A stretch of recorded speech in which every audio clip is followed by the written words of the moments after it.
Bollywood actresses पर फिल्मों में एक्टिंग करने को लेकर तो प्रेशर रहता ही है, लेकिन फिल्मों के अलावा अगर वो किस इवेंट में जाती है और रेड कार्पेट पर क्या पहनती है, कैसी दिखती है, ये भी बहुत मायने रखता है। कुछ एक्ट्रेसेस इस सिचुएशन को बहुत संभाल लेती है, कुछ एक्ट्रेसेस संभाल नहीं पाती है और कुछ तो इतना ओवर करके आ जाती है कि लोग समझ ही नहीं पाते हैं कि ये पहन कर क्या आई है। ऐसा ही कुछ किया है एक्ट्रेस भूमि पेडनेकर ने। भूमि पेडनेकर जब हमें दम लगा के हाइशा में नजर आई थी, तब लोगों ने उन्हें बहुत प्यार दिया और लोगों ने कहा कि ये ब्यूटी विद ब्रेन है, बॉलीवुड इंडस्ट्री को फाइनली एक अच्छी एक्ट्रेस मिली।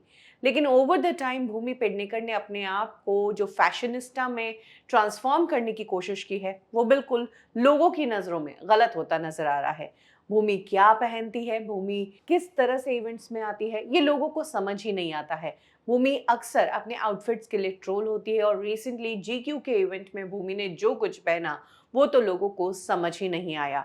भूमि पेडनेकर इस इवेंट में एक वाइट कलर की ड्रेस में नजर आई थी, जिसमें कुछ प्लेट्स थी, कुछ थ्रेड्स भी थे और ये ड्रेस बेहद अजीब थी। लोग समझ ही नहीं पाए कि भूमि पेडनेकर ने कोई ड्रेस पहना है, कोई स्कर्ट टॉप पहना है, आखिर ये पहना क्या है भूमि ने। और बस इसी बात को लेकर भूमि पेडनेकर ट्रोल हो गई।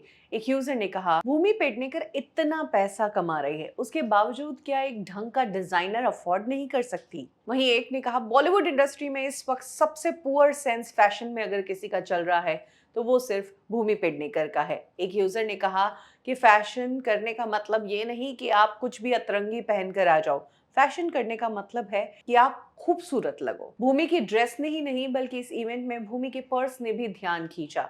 भूमि का पर्स बेहद अजीब था और इसे लेकर भी लोगों ने भूमि को ट्रोल कर दिया कि इस तरह का पर्स कहाँ कैरी करने की जरूरत है।